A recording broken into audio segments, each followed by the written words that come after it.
साडेतीन मुहूर्तांपैकी एक असलेल्या अक्षय तृतीयेला लाडक्या बहिणींच्या खात्यात खटाखट पैसे जमा करणार असल्याची माहिती सूत्रांनी दिली। नाही, लाडक्या बहिणीचं जे काही आम्ही प्रत्येक महिन्यात ठरवलं आहे ते आम्ही त्यांच्या प्रत्येक सणाला ते पैसे कामात येतील याकरता तसंच आम्ही डेट आखलेले आहे। अक्षय तृतीयाला त्या विषयी सध्या केवायसी एप्रिलपर्यंत आपण मुदत वाढवली आहे, पण बऱ्याच ठिकाणी नेटचा प्रॉब्लेम होतो, केवायसी होत नाही। याकडे आपण कसं नाही, खरं तर याची सुरुवात केवायसीच्या प्रक्रियेची सुरुवात ही सप्टेंबर 2025 पासून झाली। पहिली मुदत ही नोव्हेंबरपर्यंत दिली होती, त्याच्यानंतर 31 डिसेंबरपर्यंत त्या मुदतीमध्ये वाढ करण्यात आली, त्याच्यानंतर 31 मार्चपर्यंत आणि आता एप्रिल 30 तारखेपर्यंत त्या मुदतीत वाढ करण्यात आलेली आहे। अनेक महिला ज्या आहेत ज्यांनी केवायसीच्या प्रक्रियेमध्ये त्यांना ती प्रक्रिया पूर्ण झाल्यानंतर किंवा करत असताना काही ज्या अडचणी येत होत्या त्या संदर्भामध्ये त्यांनी आमच्याकडे काही सूचना आणि तक्रारी दिल्या, त्यानुसार ही मुदतवाढ ही देण्यात आलेली आहे। अनेक महिला लाभार्थी ह्या त्या मुदतीचा दिलेल्या मुदतीमध्ये ती दुरुस्ती करून ते सबमिट करत आहेत। साधारणपणे 30 एप्रिलपर्यंत त्या संदर्भातला अंतिम जो डेटा आहे हा आपल्यापर्यंत समोर येईल। आमची साधारणपणे केवायसीची जी प्रक्रिया आहे ही राज्य शासनाच्या किंवा केंद्र शासनाच्या ज्या इतर डायरेक्ट ज्या लाभार्थीच्या म्हणजे डिरेक्ट बेनिफिशरी ट्रान्सफरच्या जेवढ्या स्कीम्स आहेत त्या सगळ्यांनाच केवायसी ही मॅन्डेटरी असते, त्यानुसार ही प्रक्रिया ही सुरू आहे आणि त्याच्या अंतिममध्ये अधिकाधिक ज्या लाभार्थी आहेत त्यांना लाभ हा या योजनेच्या अंतर्गत सुरू राहील। परंतु काही ठिकाणी नेटचा अभाव असल्यामुळे त्यांचं केवायसी होत नाही, त्याच्याकडे एप्रिल नाही आता नाही 30 एप्रिलपर्यंत आता दिलेली आहे, त्याच्यामुळे 30 एप्रिल आणखीन तारीख तर येऊ दे आणि ही तिसरी का चौथी मुदत वाढ आहे आणि बऱ्याचशा लाभार्थी महिला ज्या आहेत या त्याच्यामध्ये दुरुस्ती करत आहेत। आणखीन जवळपास 15-20 दिवसाचा कालावधी म्हणजे 30 एप्रिलपर्यंतचा हा त्यांच्याकडे आहे, त्याच्यामुळे त्याच्यामध्ये त्या केवायसीच्या याच्यामध्ये त्यांनी चुकीचे ऑप्शन काही निवडून त्यांना लाभ जर बंद झाला असेल तर ती दुरुस्त त्यांना करता येत असतं आणि आम्ही त्याच्यामध्ये आणखीन पोर्टल स्वतंत्र उपलब्ध करून दिलेला आहे। त्या पोर्टलचा जर त्यांनी वापर केला तर मला खात्री आहे की बऱ्यापैकी सुरळीत केलेली ही प्रक्रिया ही विभागाच्या माध्यमातून लाभार्थ्यांसाठी उपलब्ध करण्यात आलेली आहे। 100पेक्षा अधिक विद्यार्थिनींना आज सुधा सितारा सुदर्शनच्या वतीने हा जो उपक्रम दरवर्षी राबवला जातो त्याच्यातून त्यांना आज लाभ देण्यात आला। मी खरं तर सुदर्शनचे त्यांचे संपूर्ण व्यवस्थापना यांचे आभार मानीन की त्यांनी हा एक अतिशय स्तुत्य उपक्रम 2020-21 मध्ये सुरू केला। सुरुवात ही 25 विद्यार्थिनींपासून झाली आणि आज जवळपास हे 500 विद्यार्थिनींपर्यंत हा उपक्रम पोहोचला आहे रायगड जिल्ह्यातल्या, त्याच्यामुळे व्यवस्थापनाला मी शुभेच्छा देईन। ज्या ज्या त्यांच्या जे वरिष्ठ पदावर असणारे त्यांचे आणि सुदर्शनमध्ये असणारे जे सगळा त्यांचा स्टाफ आहे एम्प्लॉईज आहेत त्यांचे मी या निमित्ताने आभार मानीन, कारण ते डोनर म्हणून पुढे आले आणि त्यातून हा उपक्रम हा सुदर्शनच्या वतीने CSR आणि सुदर्शनचे जे एम्प्लॉईज आहेत त्यांच्या वतीने करण्यात येतोय। ज्या मुलींना स्कॉलरशिप मिळाले त्यांच्या सगळ्या शाळांना आणि मुलींना मी त्यांच्या भावी आयुष्यासाठी शुभेच्छा देते। विद्यार्थ्यांची गुणवत्ता आणि कौशल्य विकसित करण्यासाठी हा अतिशय महत्त्वाचा उपक्रम मानला जातो। आपण महाराष्ट्राच्या महिला बाल मंत्री आहात आणि एकूणच सर्वच घटकाच्या उन्नतीसाठी महाराष्ट्रभर अशा पद्धतीचा उपक्रम राबवण्याची काही संकल्पना आहे का? हा उपक्रम हा सुदर्शनच्या CSR फंड आणि त्यांच्या एम्प्लॉईजकडून राबवला जात असतो। राज्य शासनाच्या या संदर्भातल्या विविध योजना आहेत ज्याच्यामध्ये गरीब घटकातील ज्या मुली असतील त्यांना उच्च शिक्षण घ्यायचं असेल तर उच्च तंत्र शिक्षण विभागाची त्या संदर्भातली योजना आहे।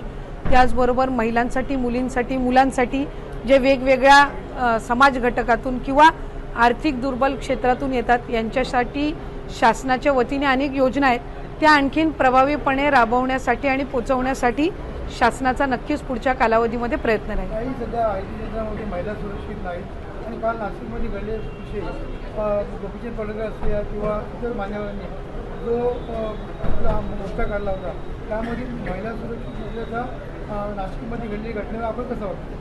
कुठली नाशिकमध्ये महिला IT क्षेत्रामध्ये पण महिला सुरक्षित नाही, IT क्षेत्रामध्ये कंपनी बरं नाही, या प्रकरणाची माझ्याकडे आणखीन सविस्तर माहिती नाही, पण जर काही लोकप्रतिनिधींनी हा मुद्दा घेतला असेल आणि मला खात्री आहे की नाशिकचं पोलीस प्रशासनसुद्धा याच्यावर या संदर्भामध्ये त्यांनी गांभीर्याने दखल घेतली असेल. आणखीन महिला व बालविकास विभागाची मंत्री म्हणून सुद्धा IT क्षेत्रातील काही या महिलांसोबत जर काही चुकीचा प्रकार घडला असेल तर तिथल्या स्थानिक पोलीस प्रशासनासोबत मी सुद्धा संपर्क करून त्यामध्ये आणखीन काही कडक कारवाई करता येतील या संदर्भामध्ये आमच्या वतीने त्यांना सूचना देण्यात येईल. आपल्या माध्यमातून सगळ्याच नागरिकांना आव्हान असेल की अशा पद्धतीच्या व्हिडिओजला कोणी प्रोत्साहन देऊ नये. आपल्याकडे जर ते त्या पद्धतीनं आले असतील तर त्याची रीतसर तक्रार त्यांनी पोलिसांमध्ये करावी आणि आपल्याकडून ते दुसऱ्या कोणाला फॉरवर्ड होणार नाहीत याची दक्षता एक नागरिक म्हणून आपण पहिलं घेणं आहे. मी सुरुवातीपासूनच या भूमिकेवर ठाम राहिली की मूळ मुद्दा हा त्या पीडित महिला ज्यांच्यावर खऱ्या अर्थानं हा अतिशय निंदनीय प्रकार झालेला आहे त्यांना न्याय मिळण्याचा आहे आणि त्यासाठी शासन सर्वच पद्धतीनं निश्चितपणाने ती कारवाई करत आहे. एक महिला अधिकारी ही त्याची एक प्रमुख म्हणून राज्याचे मुख्यमंत्री देवेंद्र फडणवीस साहेबांनी नेमलेली आहेत. या व्यतिरिक्त सुद्धा जर आणखीन महिलांना त्या संदर्भामध्ये पीडित महिलांना त्या संदर्भामध्ये जर पोलिसांना माहिती द्यायची असेल तर त्यांनी पुढे यावं. त्यांची आयडेंटिटी ही त्या ठिकाणी राखून ठेवण्याच्या दृष्टिकोनातून पोलीस प्रशासन सगळी खबरदारी ही घेईल. कुठल्या ज्या साईट्स असतील कुठल्या ज्या प्लॅटफॉर्म असतील ज्याच्यावरून हे व्हिडिओ त्या ठिकाणी स्प्रेड केले जात आहेत त्यांच्यावर सुद्धा पोलीस विभागाच्या वतीने कडक कारवाई ही करण्याची सुरुवात ही राज्याचे मुख्यमंत्री फडणवीस साहेबांच्या निर्देशानुसार झालेली आहे. ताई सुनेत्राताई पवार यांच्या विरोधामध्ये ज्या पद्धतीनं काँग्रेसनं उमेदवार दिलेला आहे आणि प्रदेशाध्यक्षांनी सांगितलेलं आहे हर्षवर्धन सपकाळे यांनी की जर अजितदादांचा गुन्हा दाखल झाला तर आम्ही तत्काळ ही मागे घेतो. ही कोंडी आहे का महायुती सरकारकडे? खरं तर अजितदादांचं अपघाती दुर्दैवी निधनाच्या नंतर ज्या काही शंका कुशंका व्यक्त करण्यात आल्या एक कार्यकर्ता म्हणून आमच्याही सगळ्यांची त्या संदर्भामध्ये नेहमीच भूमिका राहिली की घात असेल किंवा अपघात असेल त्याची स्पष्टता ही त्या ठिकाणी चौकशीच्या आधारे आली पाहिजे. राज्याच्या उपमुख्यमंत्री म्हणून सुनेत्रा काकींनी शपथ घेतल्यानंतर पहिलं पत्र जर त्यांनी आदरणीय मुख्यमंत्री मोदयांना कुठलं दिलं असेल तर ते CBIच्या कडून किंवा CIDच्या माध्यमातून चौकशी करण्यात यावी ह्या पद्धतीनं होतं आणि त्याला अनुसरून CBIची चौकशी सुरू झाली. त्याच्या आधी सुद्धा 28 जानेवारी रोजी ही घटना दुर्दैवी घडली. 29 जानेवारीला मेलद्वारे सुद्धा राज्याचे मुख्यमंत्री मोदयांनी स्वतः केंद्राच्या सगळ्या यंत्रणांसोबत त्या संदर्भामध्ये संवाद करून त्यांना त्या संदर्भामध्ये राज्य शासनाकडनं विनंती केली की जेवढ्या सगळ्या यंत्रणा आहेत या माध्यमातून या संदर्भामधली जी काही चौकशी आहे ही व्हावी. आमचा प्रामुख्याने ही मागणी आमची सुद्धा राहिली. विरोधकांनीही केली.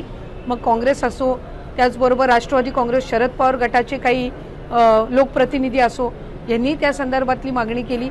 साधारणपणे अजितदादांचे संबंध हे राज्याच्या सर्वच पक्षाच्या नेते मंडळींसोबत गेल्या अनेक वर्षांपासून राहिले. 35-40 वर्ष त्यांनी राज्यामध्ये प्रतिनिधित्व केलं आणि यातून आमच्या सगळ्यांची एक भावना आहे की त्यांच्या या संबंध अपघाताची चौकशी ही व्हावी.